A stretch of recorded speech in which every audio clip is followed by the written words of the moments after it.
देने तू नहीं तो भगवान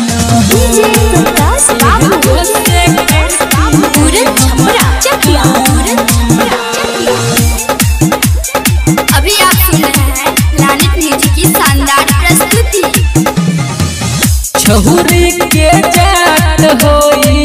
छही धोखेबाज हो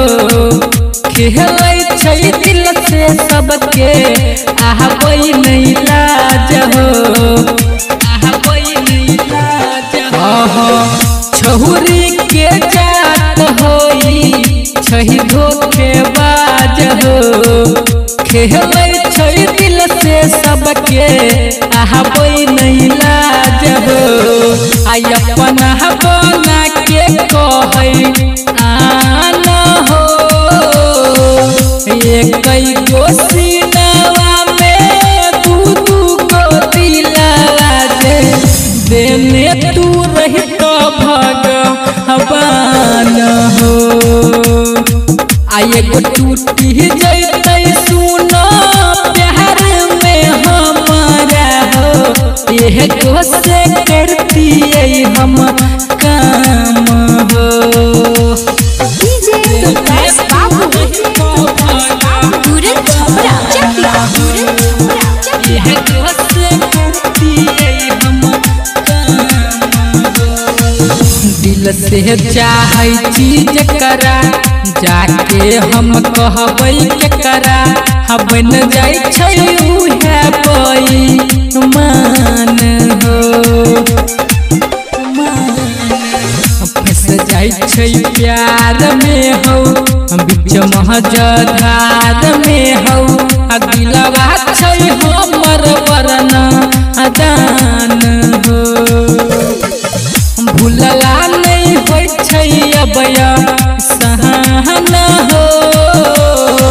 आए कई गो सीनवा में दू गो दिलवा दे देने तू रही तो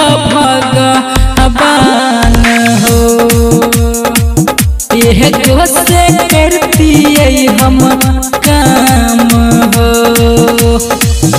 देने तू नहीं तो भगवान डीजे प्रकाश बाबू पूरन छपरा चकिया अभी आप सुन रहे हैं लानित म्यूजिक की शानदार प्रस्तुति। हंस के बात करे दिलवा पर घात करे बीरुआ किसन कह आई हो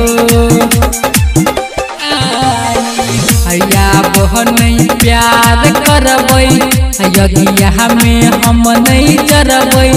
बन जाय छै सब बेवफाई हो दिलवा छै हमर वरना दान हो आए कई गो सीनवा में दू गो दिलवा दे देने तू रही तो भगवान हो यह गो से करती हम